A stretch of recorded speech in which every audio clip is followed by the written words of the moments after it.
I am now happy to announce that there will be no income tax payable up to income of 12 lakh rupees. Budget মানে কি শুধু সংখ্যা? একদমই না। Budget আসলে একটা গল্প বলে। ভারত কার সঙ্গে বন্ধুত্ব গড়ছে, কোথায় শক্তি বাড়াচ্ছে আর কার দিকে কড়া নজর রাখছে। এটা আসলে আমাদের ভবিষ্যৎ দৃষ্টিভঙ্গির একটা আয়না, যেখানে দেখা যায় সরকার কিসে জোর দিচ্ছে আর কিসে কাটছাঁট করছে। আজ আমরা আলোচনা করব ভারতের সাম্প্রতিক বাজেট নিয়ে, বিশেষ করে পররাষ্ট্র মন্ত্রণালয় এবং প্রতিরক্ষা মন্ত্রণালয়ের বরাদ্দ কিভাবে ভারতের কূটনৈতিক এবং প্রতিরক্ষা নীতিকে গড়ে দিচ্ছে। ভিডিওর শেষে থাকবে একটি কুইজ। তবে তার আগে এমনই গুরুত্বপূর্ণ ভিডিও পেতে সমৃদ্ধ বাংলা চ্যানেলটি সাবস্ক্রাইব করুন আর পাশের বেল আইকনে প্রেস করুন, যাতে আমাদের পরবর্তী ভিডিও আপনার কাছে সবার আগে পৌঁছয়।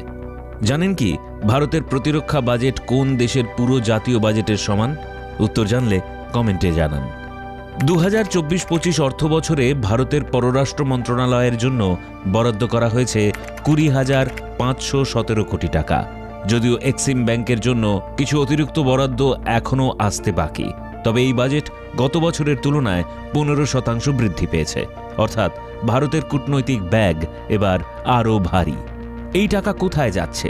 প্রথমত, ভারতের দূতাবাস পরিচালনা, কূটনীতিকদের বেতন, আন্তর্জাতিক সম্মেলন আয়োজন এবং বিদেশি দেশগুলোর জন্য সাহায্য ও ঋণ প্রদান, এগুলোতে বিশাল অংশ ব্যয় হয়।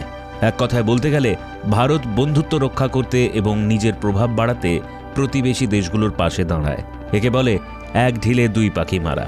একদিকে সাহায্য দেওয়া, অন্যদিকে সম্পর্ক দৃঢ় করা। যেমন ধরুন, ভুটান এবারও ভারতের সবচেয়ে বড় সাহায্যপ্রাপ্ত দেশ। ভুটানের সঙ্গে ভারতের সম্পর্ক অনেকটা দাদা ভাইয়ের মতো। দাদা ছোট ভাইকে আগলে রাখে, সাপোর্ট দেয়। কিন্তু এই লিস্টে কারা নেই? হ্যাঁ, পাকিস্তান ও চীন। ভারত এখানেও স্পষ্ট বার্তা দিচ্ছে, বন্ধুত্ব চাইলে এসো, না হলে দূর থেকেই ভালো থেকো। বাংলাদেশের জন্য বরাদ্দ অপরিবর্তিত রাখা হয়েছে।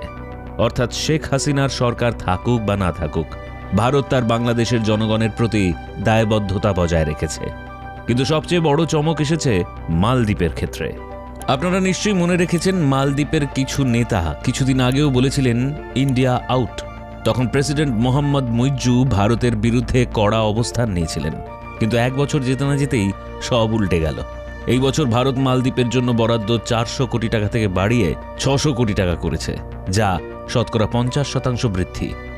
এটা অনেকটা সেই প্রেমের গল্পের মতো, যেখানে এক সময়ে যে তোমাকে সিন দিয়ে রেখে দিত, এখন সেই তোমার মেসেজের উত্তর দিতে রাত 2টোর সময় অনলাইন থাকে। প্রেসিডেন্ট মুইজ্জু বুঝতে পেরেছেন যে ভারতের সঙ্গে সুসম্পর্ক রাখাটা তার দেশের জন্যই ভালো। তাই তিনি প্রধানমন্ত্রী মোদির শপথ গ্রহণ অনুষ্ঠানে হাজির হলেন। এরপর আবার ভারত সফর করলেন। ভারতের বাজেটও বুঝিয়ে দিল, ঠিক আছে, এবার তোমাকে বিশ্বাস করা যায়।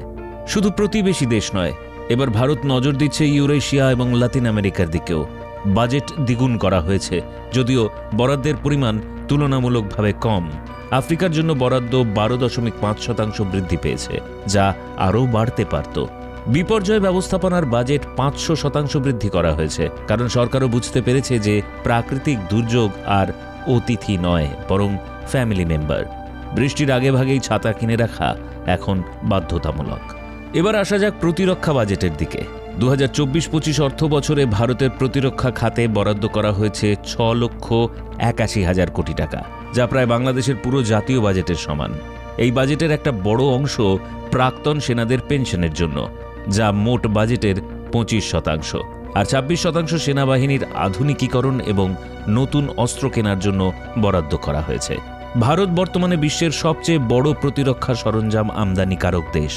চীন ও পাকিস্তানের আগ্রাসী মনোভাবের কারণে ভারত তার প্রতিরক্ষা শক্তিকে কোনোভাবেই দুর্বল করতে রাজি নয়। আমরা শান্তির পক্ষে, কিন্তু কারো বাড়াবাড়ি বরদাস্ত করব না। এবারের বাজেট স্পষ্ট জানিয়ে দিল, ভারত তার বৈদেশিক সম্পর্ক এবং প্রতিরক্ষা শক্তিকে সবচেয়ে বেশি গুরুত্ব দিচ্ছে। আপনার কি মতামত? ভারতের এই বাজেট কি সঠিক সিদ্ধান্ত, নাকি অন্য কোথাও বেশি গুরুত্ব দেওয়া উচিত ছিল? কমেন্টে জানান। এবার কুইজ টাইম। ভারতের 2024-25 বাজেটে পররাষ্ট্র মন্ত্রণালয়ের জন্য কত টাকা বরাদ্দ করা হয়েছে? এ 18,900 কোটি টাকা, বি 20,517 কোটি টাকা, সি 22,800 কোটি টাকা, এবং ডি 25,000 কোটি টাকা। মালদ্বীপের জন্য ভারতের আর্থিক সহায়তা কত শতাংশ বৃদ্ধি পেয়েছে? এ 25%, বি 50%, সি 75%, ডি 100%। ভারতের 2024-25 বাজেটে প্রতিরক্ষা খাতে মোট বরাদ্দ কত?